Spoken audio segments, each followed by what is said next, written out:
49 Central New York volunteers prepare to head to Joplin, Missouri to help with relief efforts. I'm Veronica Romoser, and I'll have that story coming up. It was an older model two-seater sports car, and after smashing through that sign, actually managed to fit underneath this beam and another one just like it at the end of the bridge before finally coming to a stop. Regulators here expect to issue their final rule on the new safety standards by April of next year. In Washington, D.C., Veronica Romoser, Local 7 News.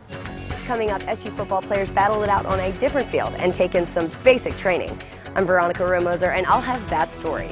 And it is likely the vote will pass on Tuesday. Still, Jordan makes no promises for funding for next year. James? But how does the research and work done here at Goddard affect the tri-state area more than 700 miles away?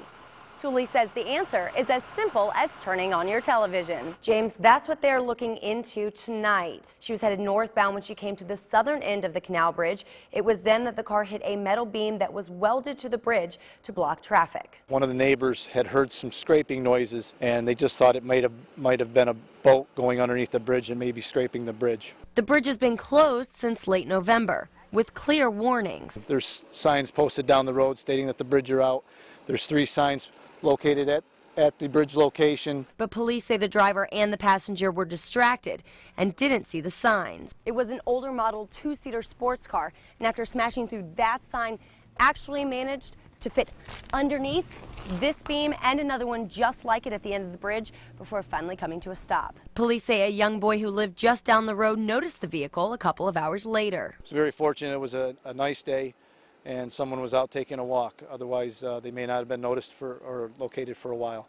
That boy did not discover the crash until about 4:15, nearly 2 hours after police say it happened. Investigators can't say right now if the driver was speeding or if alcohol was involved. James? Senate Bill 365 is agreed to. A compromise, and not a minute too soon. People should be happy that their government has been able to avoid this problem currently. But we need to continue to be vigilant because we know that Washington has a spending problem. A problem that has plunged the U.S. trillions into debt. But what does the plan really do? If you look at the broader picture about what this deal accomplishes, the answer is very little. Economists say it's not a long-term solution. In the long term, you need a credible plan to get the debt on a downward path relative to the size of the economy. We may see dire economic consequences coming from this tremendous debt load, not just here, but all across the world. While some say a dent in the deficit is certainly a good start, most agree we're not yet in the clear. It does move the needle, and it gets us back on a pathway to sustain ourselves fiscally. And in that respect, it's a great success. Work resumes when Congress returns from recess in September. In Washington, D.C., Veronica Romoser, Local 7 News. You have all this right here left. It was training of a different kind. It's not like we're working on any drills here, but still it's fun, competitive teamwork, and it's always good for the team. With real lessons they can use on the football field. Trust. I mean, not that we don't already trust each other, but trusting each other in a different way. Trust that guy behind you and that he's going to do his job and do what he's supposed to do to get the job done. Two-man's going to get his weapon into the stairwell. We're here to support them, but they were supporting us and talking to these guys about how they follow them during the season and wanted to see them win a Big East championship, those type of things, and I think it meant a lot to our guys. Having an M4 in your hands certainly makes it real.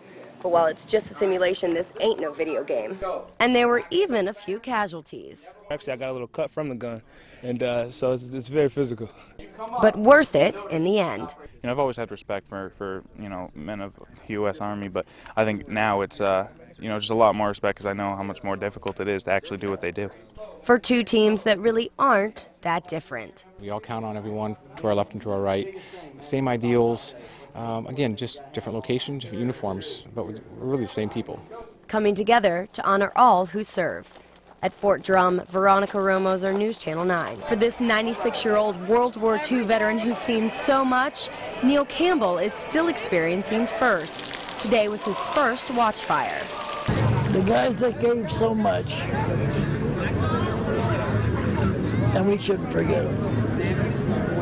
That's what it means to me. They come from miles around to see the stunning light. Before the fire is lit, the names of loved ones are signed on the memory wall. I was watching some people emotionally, their loved ones or dear friends. I have a couple of friends who I signatured up there too, and And it's just a time for not closure, but just to recognize what they did and remember them on this special day. And the celebration is not lost on younger generations. He woke up this morning and he knew that this was Watch Fire Day. So when my husband wasn't home from work yet, it just broke my heart not to bring him. So that's why we braved the 2 kids and 7 months pregnant to come out and watch it. Support these vets are honored to have. I'm kind of surprised of all the people that are here with the intention of honoring this flag of ours.